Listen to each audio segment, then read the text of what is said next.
Hello, I'm Susan Douglas, and I'm going to talk to you about the medical and social models of disability. Meet Layla. She's 16 and you have just started teaching her class English. You have noticed that when you are asking short questions or the class is doing simpler, structured tasks, Layla is happy to participate and achieves well. However, with complicated tasks, she has a go but then gets frustrated and upset. In your last lesson, she actually left the room crying when you had set the class a piece of creative writing. When you talked to her, she said that everything felt like a mess in her head. You reassured her and said you would work with her to help. As a starting point, you talked to the teacher who taught her last year, who said, "Oh, Layla, I found her very difficult to teach. She can become over-emotional and doesn't want to learn English. In fact, I don't think she's capable of learning English, to be honest.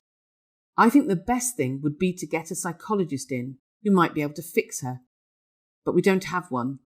I'm not sure she's ever going to get anywhere in this school. She'd probably be best somewhere else. Don't waste your time."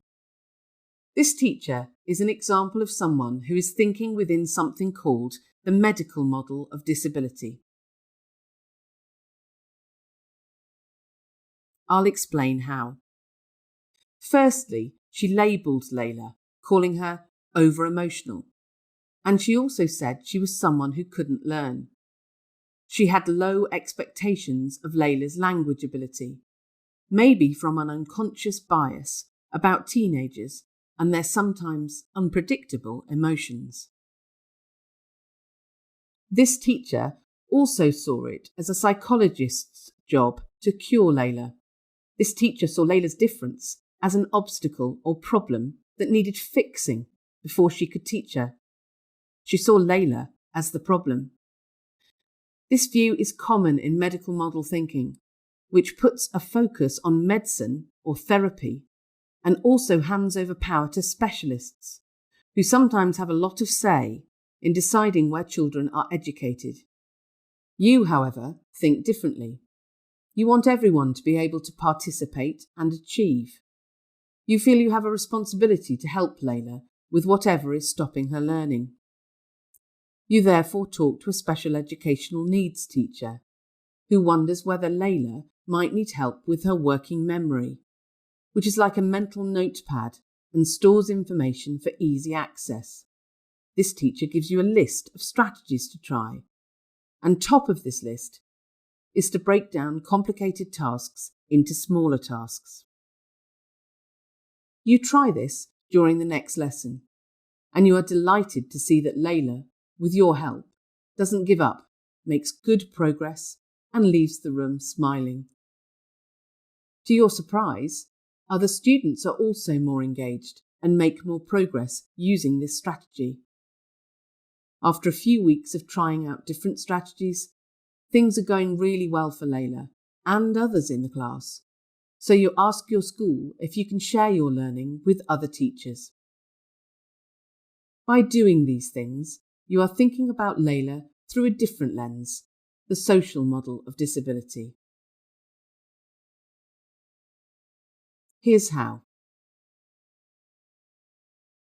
Crucially, you didn't see Layla as the problem.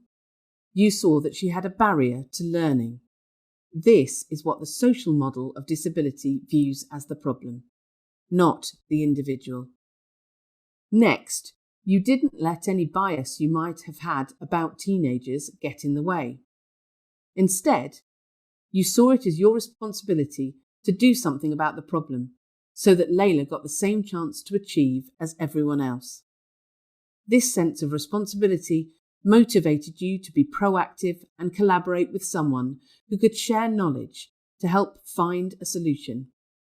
Taking responsibility for problems and collaborating to solve them are key features of the social model. You also noticed that finding a solution for Layla was actually helpful for some of her classmates too. Diversity is valuable. Finally, you used what you had learned as a resource, sharing it with others. Doing this helps to encourage a sense of shared responsibility about removing barriers to learning, to spread good practice, and to give individual teachers more confidence to try out different inclusive strategies. To summarise, moving thinking from the medical model to the social model can be transformative for teaching and learning. Noticing problems, taking responsibility for them, exploring them collaboratively, and trying out solutions supports inclusion.